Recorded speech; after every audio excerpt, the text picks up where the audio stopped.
നമസ്കാരം. രഞ്ജിത്ത് ഇംഗ്ലീഷിന്റെ പുതിയൊരു ക്ലാസ്സിലേക്ക് ഏവർക്കും ഒരിക്കൽ കൂടി സ്വാഗതം. നമ്മൾ ഇന്ന് ഈ ക്ലാസ്സിൽ ചർച്ച ചെയ്യാൻ പോകുന്നത് ക്വസ്റ്റ്യൻ ടാഗുമായി ബന്ധപ്പെട്ട് ചോദിക്കാൻ സാധ്യതയുള്ള കൺഫ്യൂസ്ഡ് ക്വസ്റ്റ്യൻസ് ആണ്. ക്വസ്റ്റ്യൻ ടാഗ് നമുക്ക് പെട്ടെന്ന് എഴുതാനൊക്കെ പറ്റും, പക്ഷേ ചില ചോദ്യങ്ങൾ വന്നു കഴിഞ്ഞാൽ അത് നമുക്ക് കൺഫ്യൂഷനായി പോകും. അത്തരത്തിലുള്ള ഒരു 10 ക്വസ്റ്റ്യൻസ് ആണ് നമ്മൾ ഈ ക്ലാസ്സിൽ വിശകലനം ചെയ്യാൻ പോകുന്നത്. അപ്പോൾ ഈ ക്ലാസ് നിങ്ങൾക്ക് ഇഷ്ടപ്പെടുകയാണെങ്കിൽ തീർച്ചയായിട്ടും നിങ്ങൾ ലൈക്ക് ചെയ്യുക, ഷെയർ ചെയ്യുക. അതുപോലെ തന്നെ ആദ്യമായി എൻ്റെ ക്ലാസ് കാണുന്ന ആരെങ്കിലും ഉണ്ടെങ്കിൽ തുടർന്നുള്ള ക്ലാസ്സുകൾ ലഭിക്കാൻ വേണ്ടി താഴെ കാണുന്ന സബ്സ്ക്രൈബ് ബട്ടൺ ക്ലിക്ക് ചെയ്ത് എൻ്റെ ചാനൽ സബ്സ്ക്രൈബ് ചെയ്യുക. അപ്പോൾ ഇതുവരെ ഞാൻ ചെയ്ത എല്ലാ ക്ലാസ്സുകളുടെയും ലിങ്കുകൾ ഞാൻ താഴെ കൊടുത്തിട്ടുണ്ട്, അതും കൂടെ കണ്ടു നോക്കുക. അപ്പോൾ നമുക്ക് നമ്മുടെ ക്ലാസ്സിലേക്ക് വരാം.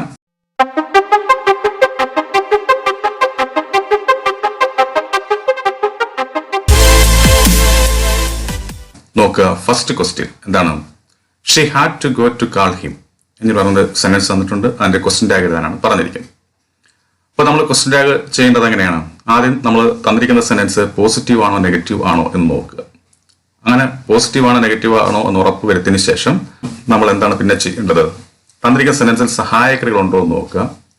നമുക്കറിയാം സഹായക്രിയകൾ ഏതൊക്കെയാണ്? Is, am, are, was, were, do, does, did, has, have, had, will, would, shall, should, can, could, may, might, must, need, dare, used to, ought to. ഇതൊക്കെയാണ് സഹായക്രിയകൾ എന്ന് പറയുന്നത്.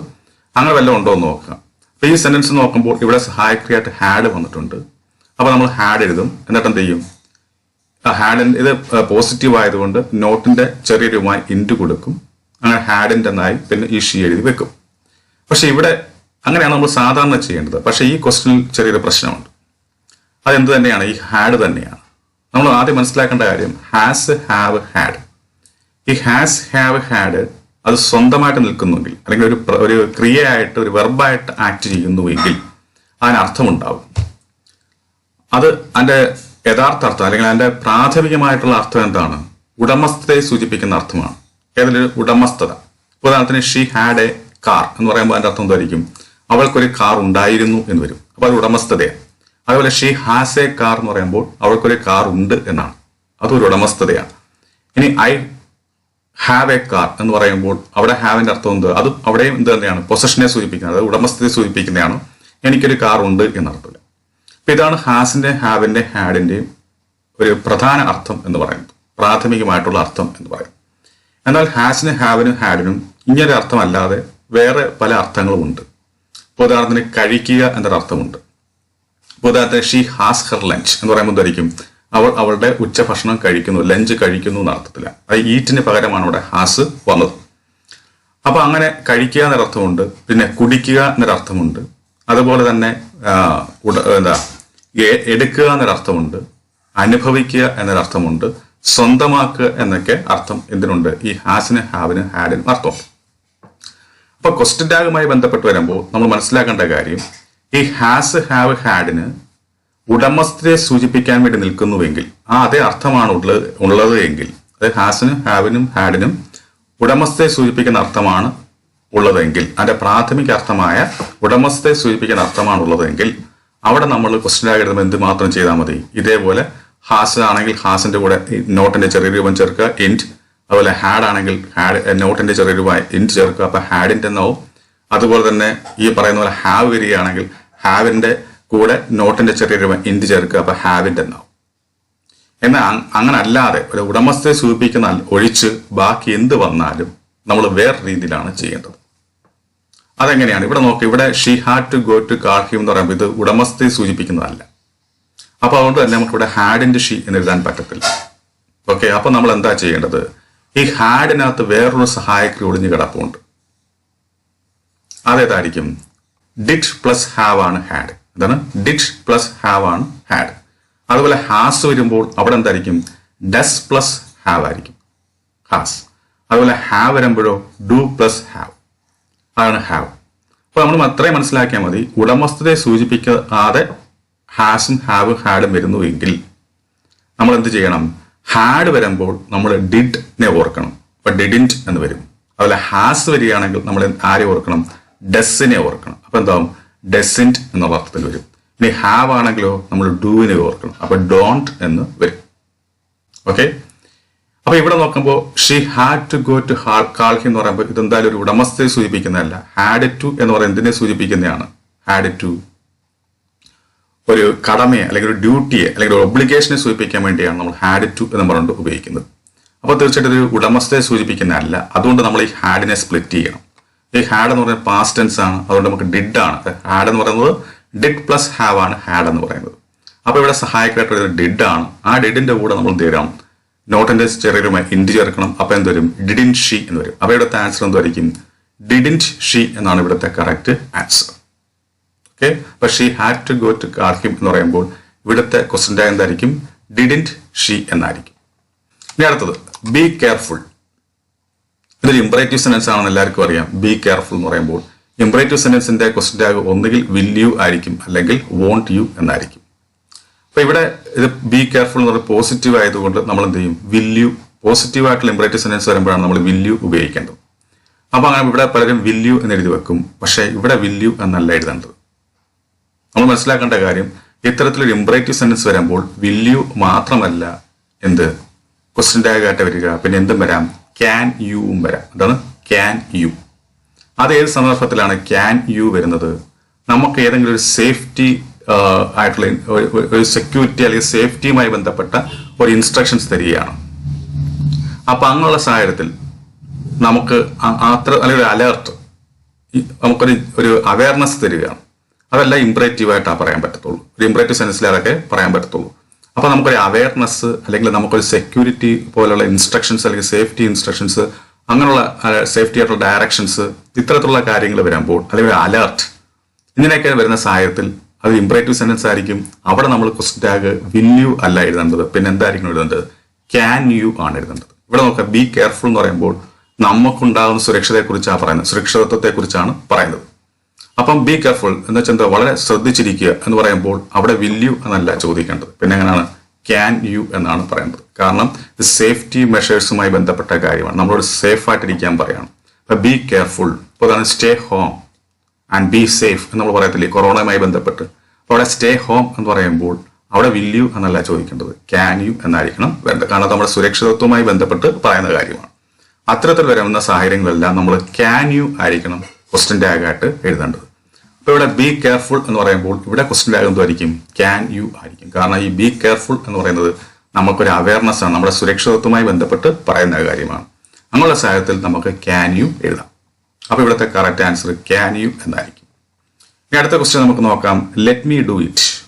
അപ്പൊ പലർക്കും അറിയാം ലെറ്റിൽ തുടങ്ങുന്ന സംഭവം വരുമ്പോൾ ലെറ്റ് അസ് എന്നാണെങ്കിൽ നമുക്ക് ഇവിടെ മീക്ക് പകരം അസ് ആണെങ്കിൽ നമുക്ക് ഷാൾ വി എന്ന് എഴുതാം. ലെറ്റസിൽ തുടങ്ങുന്ന ക്വസ്റ്റ്യൻ ടാഗ് എപ്പോഴും എന്തായിരിക്കും? സെന്റൻസിന്റെ ക്വസ്റ്റ്യൻ ടാഗ് എപ്പോഴും എന്തായിരിക്കും? ഷാൾ വി എന്നായിരിക്കും. എന്നാൽ ഈ അസിന് പകരം വേറെ എന്ത് വന്നാലും അവിടെ നമ്മൾ എന്ത് ഉപയോഗിക്കാവൂ? വിൽ യു ഉപയോഗിക്കാവൂ. എന്താണ്? Will you. ഇവിടെ നമുക്ക് മീ ആണ് വന്നിരിക്കുന്നത്. അപ്പൊ അങ്ങനെ വന്ന സ്ഥിതിക്ക് ലെറ്റ് മീ ഡു ഇറ്റ് എന്ന് പറയുമ്പോൾ ഇവിടുത്തെ ക്വസ്റ്റ്യൻ ടാഗ് എന്തായിരിക്കും? വിൽ യു എന്നാണ്. അതിൽ മീക്ക് പകരം ഹിം വന്നാലും അല്ലെങ്കിൽ ഹിമ്മിന് പകരം ഹർ വന്നാലും അല്ലെങ്കിൽ ഹറിന് പകരം ദം വന്നാലും ഇപ്പൊ let them, let Har, let him എന്ന രീതിയിലൊക്കെ വന്നാൽ നമ്മൾ അവിടെ എന്തേ ഉപയോഗിക്കത്തുള്ളൂ? Will you ഉപയോഗിക്കത്തുള്ളൂ. അപ്പൊ ഇവിടെ മീ ആണ് വന്നിരിക്കുന്നത്. അപ്പൊ ലെറ്റ് മീ. അപ്പൊ ഇവിടെ വിൽ യു എന്നാണ് ക്വസ്റ്റ്യൻ ടാഗ് ആയിട്ട് വരേണ്ടത്. അപ്പൊ നമ്മൾ ഇത്രയും ചിന്തിച്ചാൽ മതി. ലെറ്റ് അസ് എന്നാണെങ്കിൽ ഷാൾ ബി. എന്നാൽ അസിന് പകരം വേറെ എന്ത് വന്നാലും അവിടെ എന്തായിരിക്കും ക്വസ്റ്റ്യൻ ടാഗ്? വിൽ യു എന്നായിരിക്കും അവിടുത്തെ ക്വസ്റ്റ്യൻ ടാഗ്. ഓക്കെ. ഇനി അടുത്ത ക്വസ്റ്റ്യൻ നമുക്ക് നോക്കാം, U and I are friends, comma dash. അപ്പൊ എന്താണ് ഇവിടെ? U and I are friends എന്ന് പറയുമ്പോൾ ഇവിടെ നോക്കുമ്പോൾ യു ആണോ ഐ ആണോ എന്തിനെ ബേസ് ചെയ്താണ് നമ്മൾ ചെയ്യേണ്ടത്? നമുക്ക് ഒരു കൺഫ്യൂഷൻ വരും. ഇവിടെ നമുക്ക് ആറ് വന്നിട്ടുണ്ട്. അപ്പോൾ തീർച്ചയായിട്ടും ആറ് ഇത് പോസിറ്റീവ് ആയതുകൊണ്ട് ആറിൻറ്റ് എന്നാണ് വരുന്നത്. ആറിൻറ്റ്. ഇനി ആറിൻറ്റ് കഴിഞ്ഞാൽ നമ്മൾ യു ആണോ എഴുതേണ്ടത് ഐ ആണോ എഴുതേണ്ടത് നമുക്ക് കൺഫ്യൂഷൻ വരും. നമ്മൾ മനസ്സിലാക്കേണ്ട കാര്യം യു ആൻഡ് ഐ അത് ഇങ്ങനെ പറഞ്ഞു വരുന്ന സാഹചര്യത്തിൽ ഇതിനകത്ത് ഏതെങ്കിലും ഒന്ന് ഐയോ വിയോ ആയിട്ട് വരികയാണെങ്കിൽ, ഇപ്പൊ യു ആൻഡ് ഐ അല്ലെ you and we, he and I എന്ന തരത്തിലൊക്കെ വരുമ്പോൾ നമ്മളവിടെ എന്തേ വരാവും? V A വരാവും. അതാണ് വി. യു ആൻഡ് ഐ ഈ പറഞ്ഞ ഭാഗത്ത് എവിടെങ്കിലും ഐയോ വിയോ വരികയാണെങ്കിൽ ഇതിനെ മൊത്തത്തിൽ നമ്മൾ എടുക്കുമ്പോൾ ഇതിന്റെ പ്രൊനൗൺ എന്തായിരിക്കും? വി എന്നായിരിക്കും. എന്തായിരിക്കും? വി. WEV എന്നായിരിക്കും വരേണ്ടത്. അപ്പൊ ഇവിടെ എന്തായാലും വരത്തുള്ള ആൻസർ ആറിൻറ്റ് വി എന്നാണ് വരുന്നത്. എന്താണ്? Aren't we. ഓക്കെ. അപ്പൊ you and I are friends. അപ്പൊ ഇവിടുത്തെ ക്വസ്റ്റ്യൻ ടാഗ് എന്തായിരിക്കും? ആറിൻറ്റ് വി എന്നായിരിക്കും ഇവിടുത്തെ ക്വസ്റ്റ്യൻ ടാഗ്. ഇനി അടുത്ത് നോക്കാം ഹി ഹാസ് എ മാൻഷൻ. അപ്പോൾ എന്താ, അവനൊരു മാൻഷൻ ഉണ്ടെന്നാണ് പറയുന്നത്. അപ്പം നമ്മൾ മുമ്പേ പറഞ്ഞ പോലെ ഇവിടെ ഹാസ് വന്നിട്ടുണ്ട്. ഈ ഹാസ് എന്ന് പറയുമ്പോൾ ഇവിടെ എന്തായിട്ടാണ് വന്നിരിക്കുന്നത്, ഇവിടെ ഈ ഹാസ് എന്തിനെ സൂചിപ്പിക്കുന്നു, ഉടമസ്ഥതയെ സൂചിപ്പിക്കുകയാണ്. അവനൊരു മാൻഷൻ ഉണ്ട്, അവനൊരു മണിമാളിക ഉണ്ട് എന്നാണ് പറയുന്നത്. ഒരു കൊട്ടാരമുണ്ടെന്നാണ് പറയുന്നത്, വലിയ വീടുണ്ടെന്നാണ് പറയുന്നത്. അപ്പോൾ അവിടെ ഉടമസ്ഥതയെ സൂചിപ്പിക്കുന്നതാണ്. അങ്ങനെ ഒരു സാഹചര്യത്തിൽ നമുക്ക് എന്ത് ചെയ്യാം, ഈ ഹാസിന്റെ അല്ലെങ്കിൽ ഹാവിന്റെ അല്ലെങ്കിൽ ഹാഡിന്റെ കൂടെ നമുക്ക് നോട്ടിന്റെ ചെറിയൊരു ഇൻഡ് ചേർക്കാം. അപ്പൊ ഇവിടുത്തെ ക്വസ്റ്റ്യൻ ടാഗ് അങ്ങനെ ആയിരിക്കും, ഹാസിൻഡ് ഹി എന്നായിരിക്കും ഇവിടുത്തെ ക്വസ്റ്റ്യൻ ടാഗ്. ഓക്കെ, അപ്പൊ ഹി ഹാസ് എ മാൻഷൻ. അപ്പൊ എന്തായിരിക്കും, ഹാസിൻഡ് ഹി. ഇനി അടുത്ത് നോക്കുക, she has her lunch at 1 PM. അപ്പൊ ഇവിടെ ഹാസ് വന്നു. ഇവിടെ ഹാസ് എന്തായിട്ടാണ് ഉപയോഗിച്ചിരിക്കുന്നത്? ഇപ്പോൾ നോക്കാം, she has her lunch at 1 PM എന്ന് പറയുമ്പോൾ ഇവിടുത്തെ അർത്ഥം എന്തുവാ, അവളുടെ ലഞ്ച് ഉച്ചയ്ക്ക് 1 മണിക്ക് കഴിക്കാറുണ്ടെന്നാണ് പറയുന്നത്. അപ്പൊ ഇവിടെ ഹാസിന്റെ അർത്ഥം എന്തായിട്ടാണ് വന്നിരിക്കുന്നത്, കഴിക്കുക എന്നൊരു അർത്ഥമാണ് വന്നിരിക്കുന്നത്. അപ്പൊ ഇത് ഉടമസ്ഥതയെ സൂചിപ്പിക്കുന്ന അർത്ഥമാണോ ഹാസ്? ഇവിടെ അല്ല. ഉടമസ്ഥത ഒഴിച്ച് ബാക്കിയുള്ള കാര്യങ്ങളാണ് വരുന്നത്. അങ്ങനെയുള്ള സന്ദർഭങ്ങൾ വരുമ്പോൾ നമ്മൾ എന്താ ചെയ്യണം എന്നാണ് പറയുന്നത്, ഈ ഹാസിനെ എന്ത് ചെയ്യണം, നമ്മൾ സ്പ്ലിറ്റ് ചെയ്യണം. അങ്ങനെ സ്പ്ലിറ്റ് ചെയ്യുമ്പോൾ നമുക്ക് എന്ത് കിട്ടും, ഡസ് പ്ലസ് ഹാവ് ആണ് ഈ ഹാസ്. അപ്പോൾ അവിടെ സഹായക്രിയ ഡസ് ആണ്. അപ്പോൾ അവിടെ ഇവിടെ ഡസ് എഴുതുക. എന്നിട്ട് ഈ തന്നിരിക്കുന്ന സെന്റൻസ് പോസിറ്റീവ് ആയതുകൊണ്ട് നോട്ടിന്റെ ചെറിയ ഇൻഡ് ചേർക്കുക. അപ്പൊ ഡെസിന്റ് എന്ന് വരും. അങ്ങനെ ഡെസിന്റ് ഷീ. അപ്പൊ ഇവിടുത്തെ കറക്റ്റ് ആൻസർ എന്തായിരിക്കും, ഡെസിന്റ് ഷീ എന്നുള്ളതാണ് ഇവിടുത്തെ ശരിയായിട്ടുള്ള ആൻസർ. ഓക്കെ, ഇനി അടുത്ത ക്വസ്റ്റ്യൻ നമുക്ക് നോക്കാം, we have to go there. അപ്പൊ ഇവിടെ നമ്മൾ നേരത്തെ പറഞ്ഞ പോലെ ഹാവ് ടു വന്നു. അങ്ങനെ വന്ന സ്ഥിതിക്ക് ഇവിടെയും നമ്മൾ എങ്ങനെ എഴുതാവൂ, ഈ പറയുന്ന ഹാവിനെ സ്പ്ലിറ്റ് ചെയ്യണം. ഉടമസ്ഥതയെ സൂചിപ്പിക്കുകയാണെങ്കിൽ മാത്രം നമ്മൾ ഇതിനെ എന്ത് കൊടുക്കുക, ഇതിന്റെ കൂടെ ഉടമസ്ഥതയെ സൂചിപ്പിക്കുമ്പോഴും ഇതൊരു സഹായക്രിയയായിട്ട് വരുമ്പോഴും മാത്രം. ഇപ്പൊ സഹായക്രിയ എന്ന് ഉദ്ദേശിച്ച് നമ്മൾ എന്താ മനസ്സിലാക്കേണ്ടത്, ഈ ഹാസിന് ഹാവിന് ശേഷം അല്ലെങ്കിൽ ഹാഡിന് ശേഷം V3 ഫോം വരണം. ഇവിടെ V3 ഫോം വല്ലതും വന്നിട്ടുണ്ടോ? ഇല്ല. അപ്പൊ അതൊരു സഹായക്രിയ അല്ല. ഇനി ഇതൊരു ഉടമസ്ഥതയെ സൂചിപ്പിക്കുന്നതാണോ? അല്ല. അപ്പൊ എന്തിനെ സൂചിപ്പിക്കുന്നതാണ്, ഒരു കടമയെ സൂചിപ്പിക്കുന്നതാണ്. അങ്ങനെ കടമയെ സൂചിപ്പിക്കുമ്പോൾ നമ്മൾ ഇവിടെ എന്താ ചെയ്യേണ്ടത്, ഈ ഹാവിനെ സ്പ്ലിറ്റ് ചെയ്യുക. അപ്പൊ നമുക്ക് എങ്ങനെ കിട്ടും, ഡു പ്ലസ് ഹാവ് ആണ് ഹാവ്. അപ്പൊ ഇവിടെ ഡു ആണ് സഹായക്രിയ. അങ്ങനെ ഇവിടെ ഡു വരുന്നു. ഇനി തന്നിരിക്കുന്ന സെന്റൻസ് പോസിറ്റീവ് ആയതുകൊണ്ട് അതിന്റെ കൂടെ നമ്മൾ എന്ത് ചേർക്കണം, നോട്ടിന്റെ ചെറിയൊരു ഇൻഡ് ചേർക്കുമ്പോൾ നമുക്ക് എന്ത് കിട്ടും, ഡോണ്ട് എന്ന് കിട്ടും. പിന്നെ ഡോണ്ട് വി. ഇപ്പൊ ഡോണ്ട് വി എന്നാണ് ഇവിടുത്തെ ശരിയായിട്ടുള്ള ക്വസ്റ്റ്യൻ. ഞാൻ നോക്കുക, I hope you are fine. ഇവിടെ നോക്കുമ്പോൾ ഇവിടെ 2 വെർബുകളുണ്ട്. ഏതൊക്കെയാ, ഹോപ്പും ആറും. ഇത് രണ്ടും ഈ ഒരു സെന്റൻസിൽ 2 ക്രിയകൾ വരുന്നു, ഹോപ്പ് പിന്നെ ആർ. ഇനി ഇതിൽ ഏതെടുക്കും എന്നുള്ളതാണ് നമ്മുടെ confusion. I hope you are fine എന്നാ പറയുന്നത്. അതായത് ഈ സെന്റൻസിൽ 2 സബ്ജക്റ്റ് ഉണ്ട്. ഐ എന്ന് പറയുന്ന സബ്ജക്റ്റും യു എന്ന് പറയുന്ന സബ്ജക്റ്റും. അതുപോലെ 2 വെർബുണ്ട്. ഏതൊക്കെയാ, ഹോപ്പ് എന്ന് പറയുന്ന വെർബും ആർ എന്ന് പറയുന്ന വെർബും. അങ്ങനെ നമ്മൾ ക്വസ്റ്റ്യൻ ടാഗുമായി ബന്ധപ്പെട്ട് ചോദ്യം വരുമ്പോൾ അങ്ങനെയുള്ള സെന്റൻസിൽ ചിലപ്പോഴൊക്കെ 2 സബ്ജക്റ്റുകളും 2 വെർബുകളും കാണാൻ കഴിയും. അങ്ങനെയുള്ള സാഹചര്യം വരുമ്പോൾ നമ്മൾ എന്താ ചെയ്യേണ്ടത്, നമ്മൾ ആദ്യം നോക്കേണ്ടത് ഈ സബ്ജക്റ്റ് ഐ ആയിട്ടോ വി ആയിട്ടോ വരുന്ന ഭാഗം ഉണ്ടോ എന്ന് നോക്കണം. ഇവിടെ നോക്കുമ്പോൾ സബ്ജക്റ്റ് ഐ ആയിട്ടും വി ആയിട്ടും വന്നിരിക്കുന്ന ഏത് ഭാഗമാണ്, ഈ ഐ ഹോപ്പ് എന്ന് പറയുന്ന ഭാഗമാണ്. അങ്ങനെയുള്ള ഭാഗത്തിന്റെ ക്വസ്റ്റ്യൻ ടാഗ് അല്ല അന്നേരം നമ്മൾ എഴുതേണ്ടത്. പിന്നെ എങ്ങനെയുള്ള ഭാഗത്തിന്റെ ആയിരിക്കണം, അങ്ങനെ വരാത്ത ഭാഗത്തിന്റെ ക്വസ്റ്റ്യൻ ടാഗ് ആയിരിക്കണം നമ്മൾ എഴുതേണ്ടത്. അപ്പൊ ഇവിടുത്തെ ക്വസ്റ്റ്യൻ ടാഗാണ് നമ്മൾ എഴുതേണ്ടത്. അതങ്ങനെ നമുക്ക് എഴുതാം, ആർ. ആറിന്റെ കൂടെ നമ്മൾ ചേർക്കണം നോട്ടിന്റെ ചെറിയൊരു ഇൻഡ് ചേർക്കണം. കാരണം ഇത് പോസിറ്റീവ് ആണ്, യു ആർ ഫൈൻ എന്ന് പറയുന്നത്. അപ്പൊ നമുക്ക് ആറിന്റ് എന്ന് വരും, പിന്നെ യു. അപ്പൊ ഇവിടുത്തെ ക്വസ്റ്റ്യൻ ടാഗ് എങ്ങനെയായിരിക്കും, ആറിന്റ് യു എന്നായിരിക്കും. ഇനി അടുത്ത ക്വസ്റ്റ്യൻ നമുക്ക് നോക്കാം, ദേ തോട്ട് ദേ കുഡ് ഡു.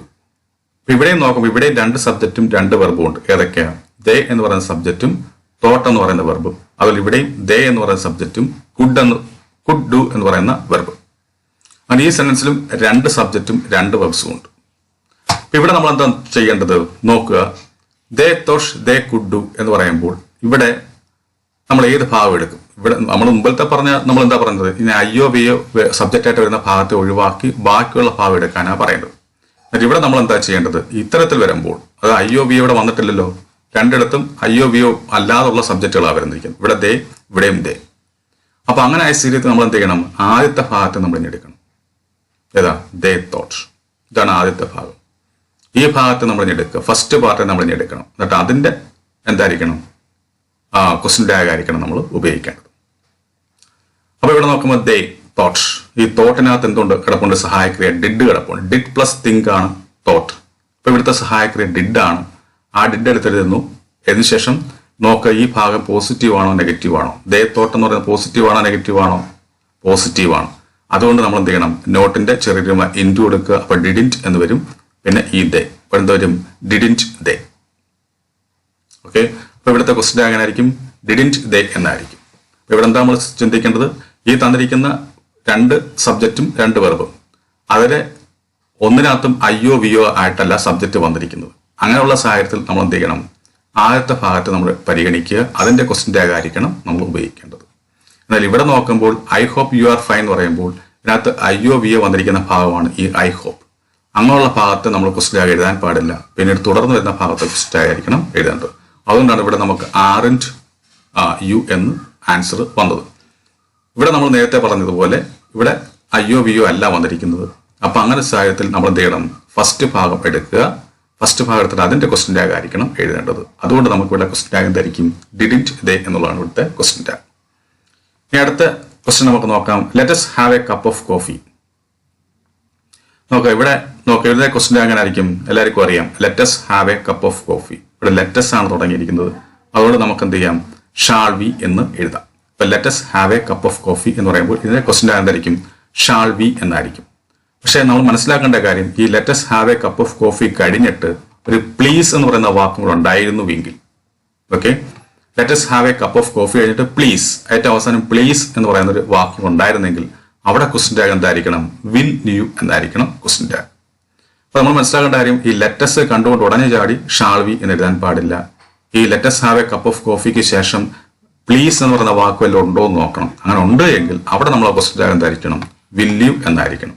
ഇവിടെ നോക്കുമ്പോൾ നമുക്ക് അങ്ങനെ ഇല്ല. അതുകൊണ്ട് ഇവിടുത്തെ ക്വസ്റ്റ്യൻ ടാഗ് എന്തായിരിക്കും, ഷാൾ വി എന്ന് ആയിരിക്കും. ഓക്കെ, അപ്പോൾ ഈ ക്ലാസ് നിങ്ങൾക്ക് അതുപോലെ മനസ്സിലായെന്ന് ഞാൻ കരുതുന്നു. അങ്ങനെ മനസ്സിലായിട്ടുണ്ടെങ്കിൽ തീർച്ചയായിട്ടും നിങ്ങൾ ലൈക്ക് ചെയ്യുക, ഷെയർ ചെയ്യുക.